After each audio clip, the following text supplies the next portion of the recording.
আসসালামু আলাইকুম ওয়া রাহমাতুল্লাহি ওয়া বারাকাতুহু। দিনের আমল ইউটিউব চ্যানেলে সম্মানিত দিনী ভাই বোনেরা, আমি আশা করি রব্বুল আলামিন আল্লাহ তাআলার অশেষ মেহেরবানিতে আপনারা ভালো আছেন, সুস্থ আছেন। আলহামদুলিল্লাহ। আজ একটি পরীক্ষিত আমলের ভিডিও নিয়ে হাজির হয়েছি। আপনারা প্রতিদিন কষ্ট করে এশা থেকে শুরু করে ফজর পর্যন্ত বা ফজরের আগ পর্যন্ত একটি ছোট্ট দোয়া কষ্ট করে 100 বার পাঠ করবেন। দেখে দেখে হলেও পাঠ করবেন। আল্লাহ তাআলার পক্ষ থেকে আপনার পরিবার সংসারের রিজিকে বরকত আসবে, গায়েবী সাহায্য আসবে ইনশাআল্লাহ। এটি পরীক্ষিত আমলের ভিডিও। আপনি যদি মন থেকে নিয়ত করে নিয়ম মেনে আমলটি করেন, রব্বুল আলামিন আপনাকেও নিরাশ করবেন না ইনশাআল্লাহ। আশা করছি ভিডিওটি আমলের নিয়তে সম্পূর্ণ দেখবেন। রাতের ইবাদত ও দোয়া আল্লাহ তাআলার কাছে অনেক মর্যাদা ও সম্মানের।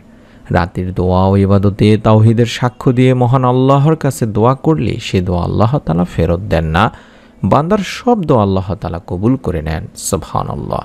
হাদিসে এসেছে, আল্লাহ রাসূল সাল্লাল্লাহু আলাইহি ওয়াসাল্লাম বলেছেন, যখন তোমাদের কেউ রাতে জেগে আল্লাহ তাআলার কাছে দোয়া করে, আল্লাহ তাআলা তার দোয়া কবুল করেন। আর যদি ওই ব্যক্তি ওযু করে এবং নামাজ আদায় করে, তবে সে নামাজও কবুল করা হয়। সহিহ বুখারী এবং মিশকাত শরীফের সহিহ একটি হাদিস। আর সেই রাতের রহমতের সময়টি হলো রাত 3টা থেকে ফজরের আগ পর্যন্ত।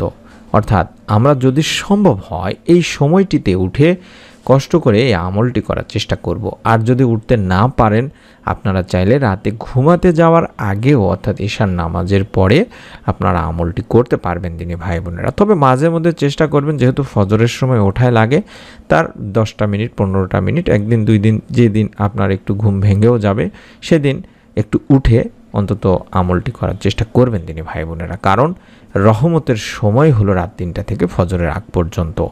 এই সময় প্রকৃতি থাকে নীরব, পরিবার পরিজনও থাকেন ঘুমিয়ে, জাগতিক কোনো কাজকর্মের তাড়া থাকে না। ফলে এই সময় আল্লাহর ধ্যান করা বা নফল নামাজ আদায় করা কিংবা জিকির আজগার দরুদ পাঠ করা, তাসবিহ তাহলিল যে কোনো উত্তম একটি সময় এটি ইবাদতের। তাই এই সময়ে আমরা বেশি বেশি করে আল্লাহ তাআলার কাছে আমাদের মনের নেক আশা পূরণের দোয়া করব, রিজিকে বরকত লাভের দোয়া করব, গায়েবী সাহায্যের জন্য দোয়া করব। আর রাতের এই সময়টির কথা অর্থাৎ রাতের তৃতীয়াংশের ইবাদতের কথা কোরআন ও হাদিসের বিভিন্ন জায়গায় নির্দেশিত হয়েছে দিনী ভাই বোনেরা। বলা হয়েছে যে এই সময় মহান রব আল্লাহ তাআলা বান্দার ডাকে অধিক পরিমাণে সাড়া দেন। তিনি বান্দাকে অনুপ্রাণিত করতে থাকেন, তাকে ডাকতে বলেন, তার ইবাদত করে তার নৈকট্য লাভের আহ্বান করেন। হযরত আবু হুরায়রা রাদিয়াল্লাহু তাআলা আনহু থেকে বর্ণিত, হুজুর পাক সাল্লাল্লাহু আলাইহি ওয়াসাল্লাম বলেছেন, আমাদের প্রতিপালক প্রতি রাতের যখন শেষ তৃতীয়াংশ অবশিষ্ট থাকে তখন প্রথম আসমানে অবতরণ করেন এবং বলতে থাকেন যে, হে বান্দা, আমার কাছে প্রার্থনা করো, আমি তোমার প্রার্থনা কবুল করব। আমার কাছে তোমার কি চাওয়া আছে চাও, আমি তা দান করব। আমার কাছে তোমার জীবনের গুনাহের জন্য ক্ষমা প্রার্থনা করো, আমি তোমার গুনাহ মাফ করব, ক্ষমা করে দেব। সুবহানাল্লাহ। শুধু তাই নয়, মহান রব এভাবে আল্লাহ তাআলা আমাদের ফজরের আগ পর্যন্ত ডাকতে থাকেন। আর সেই সময় যেই বান্দা তার মাবুদ মাওলাকে ডাকার মতো ডাকতে পারেন, আল্লাহ তাআলার নিকট কাকুতি মিনতি করতে পারেন, রহমতের আমলের বদৌলতে রব্বুল আলামিন তার ভাগ্যের দরজা খুলে দেন। সুবহানাল্লাহ, সুবহানাল্লাহ। শেষ রাত বা রহমতের সময়ের ইবাদতে একাগ্রতা স্থাপন করা সহজ। হাদিসে আছে, শেষ রাতে বান্দা আল্লাহ পাকের খুবই নৈকট্য লাভ করে থাকে। আর এই শেষ রাতে নফল ইবাদত করবা, তওবা ইস্তেগফার করা, কোরআন তেলাওয়াত সহ বিভিন্ন আমল করে মহান রব্বুল আলামিন আল্লাহ তাআলার দরবারে কান্নাকাটি করে যদি মুনাজাত করা হয়, দয়াময় আল্লাহ তাআলা আমাদেরকেও তার রহমতের ছায়াতলে ইনশাআল্লাহ জায়গা করে দেবেন বলে আশা করা যায়। তাই আমাদের উচিত হবে দিনী ভাই বোনেরা, যাদের মনে নেক আশা পূরণ হয় না, যারা অভাবে আছেন, ঋণে আছেন, বিভিন্ন দুশ্চিন্তা পেরেশানির মধ্যে আছেন, তারা মাঝে মধ্যে অন্তত চেষ্টা করবেন এই শেষ রাতে ঘুম থেকে উঠে আমলগুলো করার। আর যারা পারবেন না, মনে করছেন যে ওঠা সম্ভব হবে কি হবে না, তারা ঈশার নামাজ আদায় করে সুন্দর করে ওযু করে অন্তত আপনারা 2 রাকাত নামাজ আদায় করবেন বা 4 রাকাত নামাজ আদায় করবেন। তারপরে আপনারা একটি ছোট্ট দোয়া পাঠ করবেন, যেই দোয়াটি পরীক্ষিত দোয়া, অর্থাৎ এই দোয়ার মাধ্যমে আল্লাহ তাআলা বান্দাকে রিজিকে বরকত দিয়ে থাকেন, গায়েবী সাহায্যের মাধ্যমে হলো। সুবহানাল্লাহ, সুবহানাল্লাহ।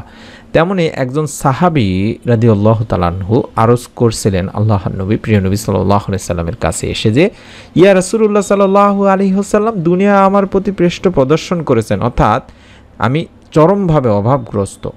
আল্লাহ রাসূল সাল্লাল্লাহু আলাইহি ওয়াসাল্লাম ইরশাদ করলেন, তোমার কি ওই তাসবিহ স্মরণ নেই যেই তাসবিহ ফেরেশতা এবং মাখলুকের, যার বরকতে রুজি প্রদান করা হয়? যখন সুবহে সাদিক উদিত হয় বা শুরু হয়, তখন এই তাসবিহ 100 বার পাঠ করবে, অর্থাৎ ফজরের আগে, ফজরের ওয়াক্ত শুরু হওয়ার আগ পর্যন্ত এই তাসবিহটি যদি 100 বার পড়া হয়, যেটা দেখাচ্ছি, সুবহানাল্লাহি ওয়া বিহামদিহি সুবহানাল্লাহিল আলিয়্যিল আযীম ওয়া বিহামদিহি আস্তাগফিরুল্লাহ। আশা করছি এটি আপনারা সংগ্রহ করে নিয়েছেন, মোবাইলে স্ক্রিনশট নিয়েছেন। এই তাসবিহটি যদি পড়া হয় 100 বার, তাহলে দুনিয়া তোমার নিকটে অপমানিত হয়ে আসবে, অর্থাৎ তুমি সহজেই সচ্ছলতা লাভ করবে, রিজিকে বরকত আসবে। ওই সাহাবী রাদিয়াল্লাহু তাআলা আনহু চলে গেলেন এই কথাটি শোনার পরে, এবং যথারীতি তিনি এই আমলটি করছিলেন। কিছুদিন পরে পুনরায় হাজির হয়ে আল্লাহ রাসূল সাল্লাল্লাহু আলাইহি সাল্লামের কাছে এসে আরজ করলেন যে, ইয়া রাসূলুল্লাহ সাল্লাল্লাহু আলাইহি সাল্লাম, দুনিয়া আমার নিকটে এত বেশি আসে, আমি হতবাক, কোথায় উঠাবো, কোথায় রাখবো। সুবহানাল্লাহ, সুবহানাল্লাহ, সুবহানাল্লাহ। আমি আপনাদের জন্য আবারও তাসবিহটি দেখাচ্ছি দিনী ভাই বোনেরা। আশা করছি আপনারা অবশ্যই যদি 100 বার কষ্ট করে পড়তে পারেন, রব্বুল আলামিন আপনাকেও রিজিকে বরকত দান করবেন। তবে আপনাদের জন্য সহজ করে বলছি যে এই তাসবিহটি যত সম্ভব সুবহে সাদিক শুরু হওয়ার সাথে সাথে যেন পাঠ করা হয়, নতুবা আপনারা সকালের আগেও পাঠ করতে পারবেন, অথবা যেটা বললাম যে আপনারা এশার নামাজের পরেও আমলটি করতে পারবেন, অথবা আপনি যদি ফজরের নামাজের আগে আমলটি শুরু করলেন, 100 বার পড়ার আগেই হয়তো বা ফজরের ওয়াক্ত শুরু হলো বা জামাত শুরু হয়ে গেল, তবে জামাতে শরীক হবেন, তারপরের অংশগুলো আপনারা জামাত শেষ করে বা নামাজ শেষ করে পূর্ণ করে নেবেন। এবং সেদিন নামাজের পূর্বেও পাঠ করতে না পারলে তবে সূর্য উদিত হওয়ার আগেও আপনারা পাঠ করে নিতে পারবেন। আশা করছি আপনারা যেই সময়টিতে রব্বুল আলামিন বান্দাকে ডেকে ডেকে তাদের মনে নেক আশা পূরণ করবেন বলে থাকেন, ডাকেন বান্দাকে যে তোমরা চাও, আমি তোমার চাওয়া পাওয়া পূরণ করব, তোমরা আমার কাছে কি চাও সেটা আমি তোমাকে দান করব, তাহলে সেই সময়টিতে যদি আমরা কষ্ট করে 100 বার পড়তে পারি এবং আল্লাহ তাআলার কাছে আমাদের দারিদ্রতা, অভাব অনটন, রিজিকে বরকতের জন্য, আমরা যে কোনো ধরনের সমস্যার জন্য কিংবা যা কিছু প্রয়োজন তখন যদি বলতে পারি, রব্বুল আলামিন ইনশাআল্লাহ আমাদেরও মনে নেক আশা পূরণ করে দেবেন। গায়েবী সাহায্যের মাধ্যমে হলেও আল্লাহ তাআলার পক্ষ থেকে আপনি সাহায্য পাবেন। আপনি যদি মনের মধ্যে শতভাগ বিশ্বাস নিয়ে আমলটি করেন, রব্বুল আলামিন আপনাকেও এর ফল দান করবেন ইনশাআল্লাহ। তাই অনুরোধ করছি নিয়ত করে আমলটি করার এবং এরকম নতুন আমলের ভিডিওগুলো পাওয়ার জন্য আমাদের এই চ্যানেলটির সঙ্গেই থাকার। সকলে ভালো থাকুন, সুস্থ থাকুন, আমরা দোয়া করি রব্বুল আলামিন যেন আপনাদের সকলকে ছোট্ট একটি আমলের ওসিলায় আপনাদের মনের ভালো এবং নেক ইচ্ছাগুলো পূরণ করেন, গায়েবী সাহায্য করেন। আমিন। আসসালামু আলাইকুম ওয়া রাহমাতুল্লাহি ওয়া বারাকাতুহু।